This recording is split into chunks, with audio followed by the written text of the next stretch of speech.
ज्ञान प्रकाश 2.0। हेलो प्यारे विद्यार्थियों, कैसे आप सब? आशा करता हूँ बढ़िया होंगे। आज मैं पॉलिटेक्निक का क्लास चालू करने वाला हूँ और पॉलिटेक्निक में मैं आज शुरुआत करने वाला हूँ क्लास नंबर सिस्टम से।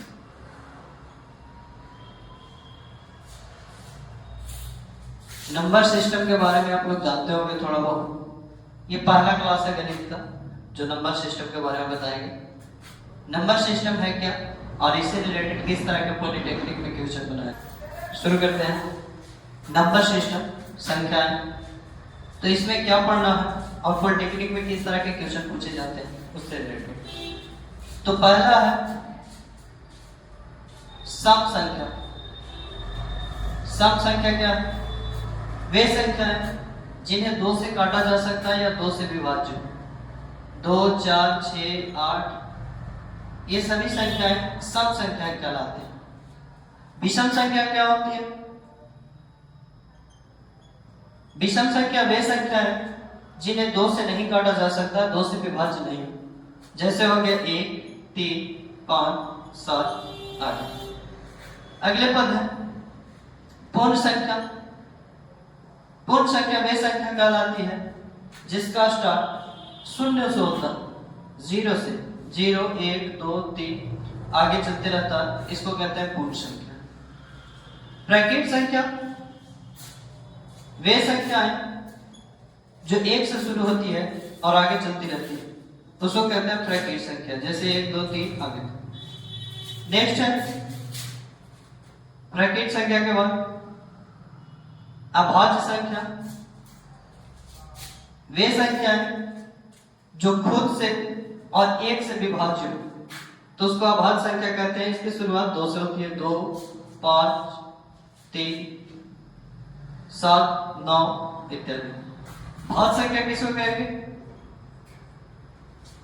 वे संख्याएं जो 1 से इसके अलावा अन्य पदों से भी विभाज्य हो, तो उसको कहेंगे भाज्य संख्या। जैसे हो गया 8, 10, 12 इत्यादि। अगला है परिमेय संख्या। वे संख्याएं जिन्हें p बटा q के रूप में लिखा जाता है। p बटा q के रूप में लिखा जाता, जैसे 5 बटा 6, 2 बटा 3। अपरिमेय संख्या। अपरिमेय संख्या वे संख्याएं जो p बटा q के रूप में ना लिखा जाए तथा अशांत दशमलव प्रसार, जैसे पाई भी एक अपरिमेय संख्या या √3 एक अपरिमेय संख्या। तो ये सभी संख्याएं अपरिमेय संख्याएं कहलाती हैं। एक बार इसका स्क्रीनशॉट कर लेंगे। नेक्स्ट चलते हैं आगे। अब इनके बारे में भाज्य संख्याएं के निम्नलिखित रूप होता है या नियम होती है। तो हम भाज्य संख्याओं के नियमों के बारे में जानेंगे। भाज्यता का नियम क्या कहलाता है? भाज्यता का नियम तो पहला है 2 से विभाज्य। तो 2 से विभाज्य वे संख्या होती है जो जिसके अंतिम अंक या इकाई अंक 0 हो, 2 हो, 4 हो, 6 हो, 8 हो, ये सभी के सभी 2 से विभाजित होते हैं। ये 2 से विभाज्यता कहलाता है। दूसरा है 3 से विभाज्य। जैसे मैं इसको लिख सकते हैं, कोई भी संख्या है 5, 4 लास्ट में 2 हो, 3, 4 लास्ट में 0 हो, तो ये सभी 2 से विभाज्य। 3 से विभाज्य का नियम कहता है कि सभी अंकों का योग 3 से विभाजित हो। जैसे 4, 2, 3। तो इसको अगर सभी को जोड़ते हैं तो 4 + 2 + 3 तो हो जाता है 9। और 9 जो है 3 से विभाजित है, इसीलिए संख्या भी 3 से विभाज्य होता है। यहाँ ले सकते हैं 5, 3, 4। तो इन सभी को जोड़ेंगे तो 5 + 3 + 4 तो 12 आता है। तो ये 3 से कट रहा है, यानी 3 से विभाज्य संख्या। हम डायरेक्ट इसको पता कर सकते हैं कि किस तरह की संख्या किससे विभाज्य है। अगला है 4 से विभाज्य, तो 4 से विभाज्य जिसके अंतिम 2 पद या 2 अंक 4 से विभाज्य, जैसे कोई भी संख्या लेते हैं 2 4 4, तो लास्ट के अंतिम 2 पद 4 से कट जाना चाहिए, तो ये संख्या 4 से विभाजित हो गई। या लेते हैं 5 3 2, तो अंतिम के 2 संख्या 4 से विभाजित हो, तो ये संख्या 4 से विभाजित। अगला है 5 से विभाज्य, तो वे संख्या है जिनके अंतिम पद या अंतिम अंक 0 हो या 5 हो, तो ये संख्या 5 से विभाजित होती है, जैसे 2 4 5 1 2 0, ये संख्या 5 से विभाज्य होती है। अगला है 6 से विभाज्य। 6 से विभाज्य कब होगा? जब सभी अंकों का योग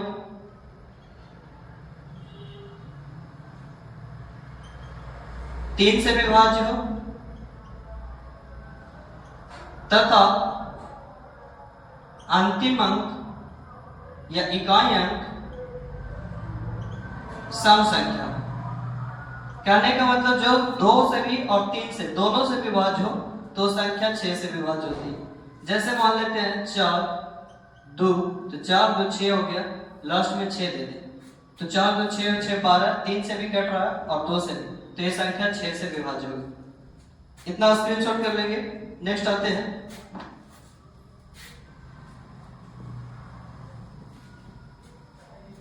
छठा 7 से विभाज्य। 7 से विभाज्य का नियम कहता है कि जब कोई संख्या का इकाई अंक को दोगुना कर दें और दोगुना करके शेष जो संख्या है इकाई को छोड़कर उससे घटा देंगे। अब घटा देने पे जो बचता है शेष, उससे अगर 7 से विभाज्य हो,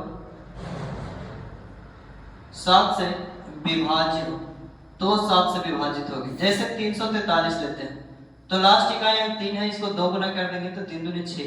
अब इसके जो शेष है 34 में से 6 घटा देंगे तो 28 बचेगा। 28 जो कि 7 से विभाज्य है, इसीलिए 343 भी 7 से विभाज्य होगा। अगले है 8 से विभाज्य। 8 से विभाज्य का नियम कहता है कि जिस तरह 4 से विभाज्य का है कि अंतिम के 2 अंक 4 से विभाजित हो तो वो 4 से विभाज्य होगा, इसी तरह से अंतिम के 3 अंक 8 से विभाजित होना चाहिए, तो ये 8 से विभाज्य होगा। जैसे 4 6 2 और यहाँ पे कोई संख्या ले जो 8 से कट जाए, तो यहाँ पे हो जाएगा 0 8। तो ये पूरा काटने पे 8 7 56 8 से 48, यानी कि अंतिम के 3 अंक जो है से 8 से विभाज्य है, तो इसीलिए संख्या 8 से विभाजित होगी।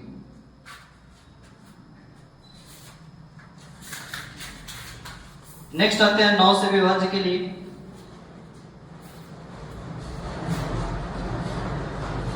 9 से विभाज्य कब होगा? जब संख्या, जैसे 3 से विभाज्य के लिए हम बताए थे कि सभी अंकों का योग 3 से विभाज्य हो, तो उसी प्रकार जब सभी अंक 9 से विभाज्य हो तो वो संख्याएं 9 से विभाजित होती है। जैसे 4 2 6 3 ले लिए तो ये संख्या 9 से विभाजित होगी, या फिर 9 3 12 6 ले लिए तो 12 6 18 जो कि 9 से विभाज्य है, तो ये संख्या 9 से विभाजित होगी। अगला है 10 से विभाज्य। तो ये सबसे ईजी है 10 से विभाज्य। जिस अंक के अंत में 0 हो या इकाई अंक 0 हो तो 10 से विभाज्य होगा। कोई भी संख्या लेते हैं जिसके अंतिम में 0 हो तो वो हो जाएगा 10 से विभाज्य। जो सबसे इंपॉर्टेंट हमेशा पॉलिटेक्निक में पूछा जाता है 11 से विभाज्य। तो 11 से विभाज्य कौन संख्या होती है? तो वे संख्या जिसकी सम स्थान सम नहीं, विषम स्थान और सम स्थान के अंकों का योग का अंतर या तो 0 हो या 11 हो। जैसे देखिए, मान लेते हैं कोई संख्या है 4, 2, 9, ये संख्या ले ली। अब इस संख्या का विषम स्थान है 4 और 9 और सम स्थान है 2। इन दोनों का योग, इन दोनों का योग से 0 आए या 11 आए, तो 9 और 4 को जोड़ देंगे और इसका इकाई स्थान या फिर लास्ट में 0 या कुछ भी ले सकते हैं, तो इसका सम स्थान वाले को जोड़ेंगे और बीच में माइनस करेंगे 2 और 0। 9 चक 13, 13 में से 2 गया 11, तो 11 आ रहा है, यानी कि 11 से विभाज्य होगी। या फिर कोई संख्या ले लेते हैं 5, 3 और 5, 3, 5। तो अब इसका सम स्थान है 3, 5 और विषम स्थान है 5, 3। तो पहले विषम स्थान को जोड़ लेंगे 5, 3, बीच में माइनस, सम स्थान पे जोड़ लेंगे 3, 5। तो 8 में से 8 गया 0, यानी ये भी संख्या 11 से विभाज्य। कहने का मतलब वो संख्या है जिसका सम स्थान और विषम स्थान के जोड़ने के बाद घटाएंगे तो या तो 11 आना चाहिए या 0, तो वो संख्याएं जो है से 11 से विभाज्य। तो इस तरह के बहुत सारे प्रश्न इन सवालों से बन जाएंगे। नेक्स्ट मिलते हैं नेक्स्ट वीडियो में, जिससे प्रश्नों के साथ हम हल करेंगे। इस सभी नियमों को एक बार देख लेंगे, याद कर लेंगे, और जिससे प्रश्नों को बनाना आसान हो जाएगा। चलिए मिलते हैं नेक्स्ट वीडियो में। धन्यवाद।